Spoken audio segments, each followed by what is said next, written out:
يا ويلتى ليتني لم أتخذ فلانا خليلا. السلام علیکم ورحمۃ اللہ وبرکاتہ۔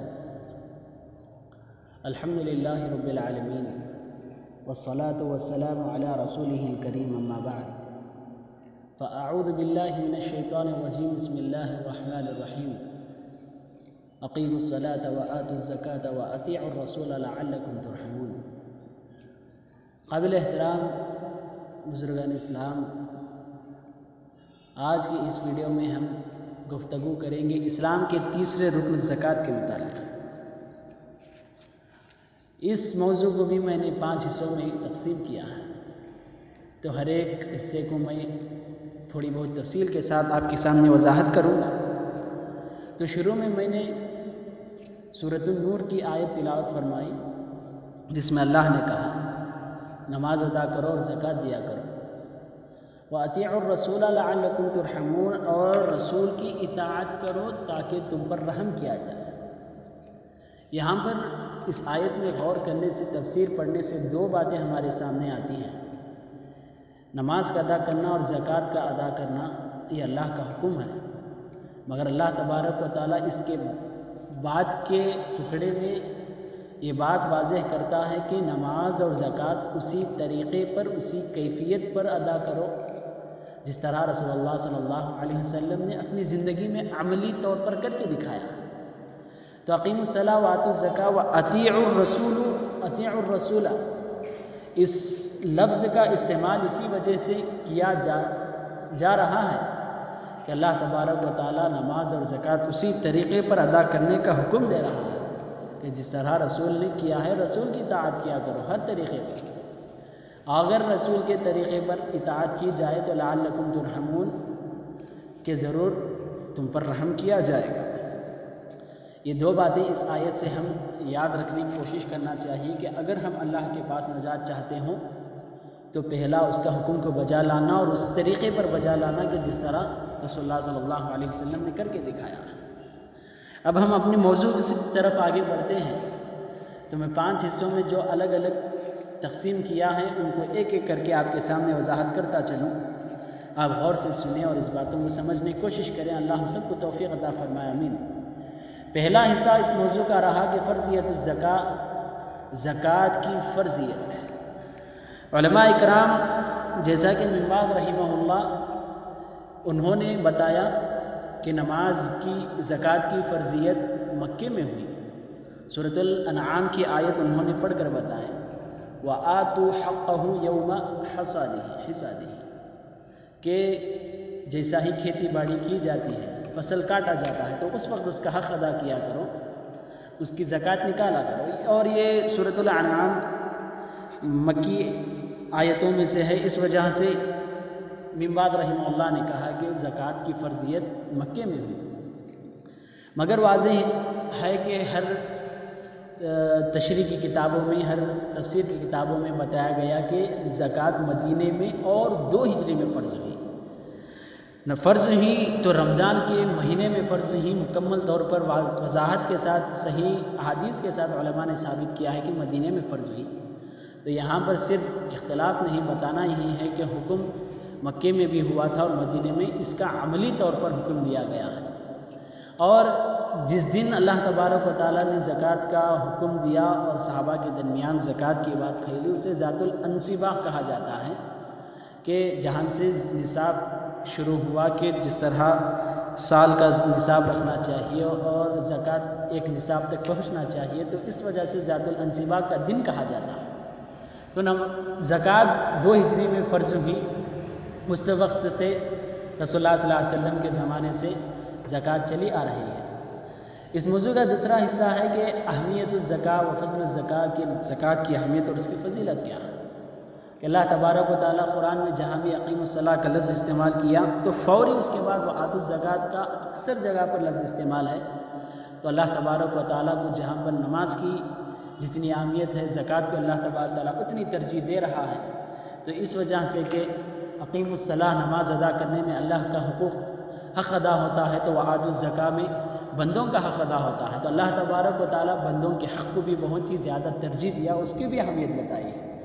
تو اقیم الصلاۃ وآتوا الزکاۃ کی اہمیت، زکوٰۃ دینے کی اہمیت ایک یہ بھی ہے کہ اللہ تبارک و تعالیٰ کے حکم کو بجا لانا، کہ اللہ کے احکامات کی اطاعت کرنا. یہ رب العالمین کے احکامات کی اطاعت سے اللہ رب العالمین خوش ہوتا ہے اور بندے کی نجات مل جاتی ہے، تو اس کی اہمیت ایک بھی ہے. اور دوسری احادیث میں زکوٰۃ کی بہت سے اہمیت والی حدیثیں پائی جاتی ہیں، جیسا کہ اللہ کے رسول صلی اللہ علیہ وسلم نے کہا کہ اس کا ثواب بہت زیادہ ہے. اس کا ثواب اتنا ایسا بھی ہے کہ قبر میں زکوٰۃ ہمارے لیے ایک طرف کھڑ کر ہماری حفاظت کریں گے، زکوٰۃ ساتھ دیں گے. اور دوسری حدیث میں کہا کہ اللہ کے رسول صلی اللہ علیہ وسلم نے کہا جسمانی پاکی بھی اللہ تبارک و تعالیٰ زکوٰۃ کے ذریعے کرتا ہے اور مال کی پاک صفائی بھی ہوتی ہے. تو زکوٰۃ کی فرضیت اور زکوٰۃ کی اہمیت یہ بہت ہی اہم چیزیں ہیں جسے ہر انسان خاص طور پر مسلمان یاد رکھنے کی کوشش کرنا چاہیے.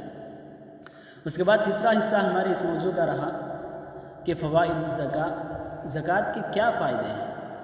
زکوٰۃ کے اللہ تبارک و تعالیٰ کی بہت سے فائدے احادیث کے ذریعے علماء اکرام نے واضح کرتے ہیں کہ پہلا فائدہ اللہ کی اطاعت ہوتی ہے. اس کے بعد ہمارے مال کی خود کی پاک صفائی ہوتی ہے، جس میں جو بھی گندگی ہے اللہ تبارک و تعالیٰ زکوٰۃ کے ذریعے دور کر دیتا ہے، اور پریشانی، تکالیف، مصیبتیں جو بھی آنے والی ہیں ان سب کو اللہ تبارک و تعالیٰ ٹال دیتا ہے. لوگوں کا تعاون ہوتا ہے. اس کا ایک فائدہ لوگوں کے درمیان محبت پھیلتی ہے، لوگوں کے درمیان اتحاد جڑتا ہے، غریبوں کا لحاظ رکھا جا سکتا ہے. یہ ایمان کی ایک علامت ہے کہ زکوٰۃ ادا کرنا ایمان اور اسلام کی ایک علامت ہے، یہ اصل رکن ہے. اور اس کا فائدہ ایک بھی ہے کہ زکوٰۃ ادا کرنے سے نیکیاں تو بڑھتی ہی ہیں اور اس کے ساتھ ساتھ گناہ بھی گھٹتے ہیں. گناہ بھی اللہ تبارک و تعالیٰ ہمارے معاف کر دیتا ہے. اور اس کے بعد اور ایک حدیث میں بتایا گیا کہ امن یوم القیامہ، قیامت کے دن ہر بندہ اپنے اپنی جگہ پر پریشانی اور خشیت میں ہوگا، مگر زکوٰۃ ادا کرنے والے امن و امان میں ہوں گے، بہت ہی حفاظت میں رہیں گے. تو ان فوائد کو یاد رکھیں. انسان کی دنیا کے بھی فوائد ہیں اور آخرت کے بھی فوائد ہیں. ہمارے اس موضوع کا چوتھا حصہ ہے کہ کیفیت الزکوٰۃ، زکوٰۃ کس طرح ادا کی جائے گی اور زکوٰۃ کے دینے کے طریقے کیا کیا ہیں.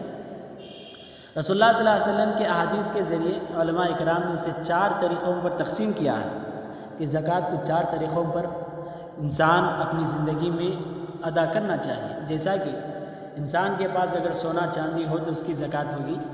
اگر سونا چاندی نہیں، اس کے بعد کھیتی باڑی ہوگی، تو دوسری قسم یہ ہے کہ کھیتی باڑی میں جب فصل کاٹی جاتی ہے اس کے بعد زکوٰۃ ادا کرنا ہوگا.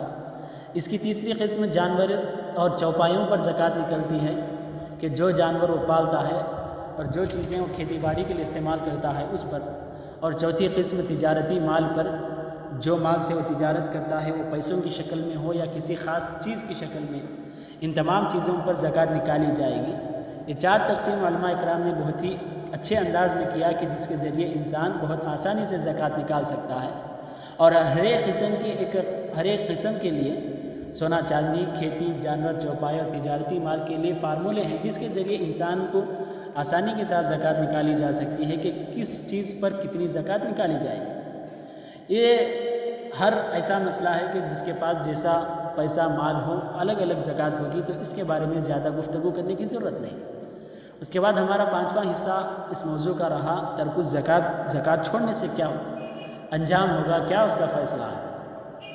تو علماء اکرام رسول اللہ صلی اللہ علیہ وسلم کے حدیث کے ذریعے ہی بتاتے ہیں کہ رسول اللہ صلی اللہ علیہ وسلم نے جو زکوٰۃ چھوڑ دیتا ہے اس کے متعلق کہا کہ جہنم میں اسے وہی مال سانپ کی شکل میں، بچھوؤں کی شکل میں بدلا کر اس کے جسم پر ڈالا جائے گا، اسے طوق پہنایا جائے گا. جو انگوٹھیاں اور جو مال عورتیں پہنتی ہیں اور زکوٰۃ نہیں نکالتی، انہی مال کو آگ میں تپا کر ان کو پہنایا جائے گا. اور دوسری ایک حدیث میں رسول اللہ صلی اللہ علیہ وسلم کے ذریعے امام بن باز رحمہ اللہ نے کہا کہ جو زکوٰۃ ادا نہیں کرتا وہ خالداً مخلداً فی النار ہے، کہ وہ کفر تو نہیں، اسلام سے تو خارج نہیں ہوتا. جس طرح نماز چھوڑنے سے اسلام سے خارج ہو جاتا ہے، زکوٰۃ چھوڑنے سے اسلام سے خارج تو نہیں ہوتا، مگر ہمیشگی کے ساتھ وہ جہنم میں رہ جاتا ہے. اس وجہ سے زکوٰۃ کے متعلق آپ بے پرواہی مت برتیں، غفلت مت برتیں. یہ چھوٹی سی غفلت، یہ بے پرواہی تمہارے لیے دنیا میں بھی آپ کے لیے بہت سا وبال اور پریشانیاں اور مصائب، تکلیفیں جھیلنا پڑتا ہے. اور آخرت کے دن تو بہت برا خطرناک عذاب ہے جس کی انسان ڈھا نہیں سکتا، جسے انسان اٹھا نہیں سکتا، جس کو انسان پا نہیں سکتا، اس وجہ سے ایسے عذابات سے بچنے کے لیے آپ دنیا میں یہ چھوٹی چھوٹی سی زکوٰۃ اور یہ چھوٹے چھوٹے سے عبادتوں کے احکامات کا لحاظ رکھنا، جس کے ذریعے انسان کو یہاں پر بھی امن ہے اور قیامت میں بھی امن ہے۔ ان باتوں کو یاد رکھیں اور خود سمجھیں، دوسروں کو سمجھائیں، جہاں تک ہوا اس بات کو پھیلانے کی کوشش کریں۔ رب العالمین سے دعا ہے کہ اللہ ہم سب کو اس کے احکامات پر عمل کی توفیق عطا فرمائے، آمین۔ السلام علیکم ورحمۃ اللہ وبرکاتہ۔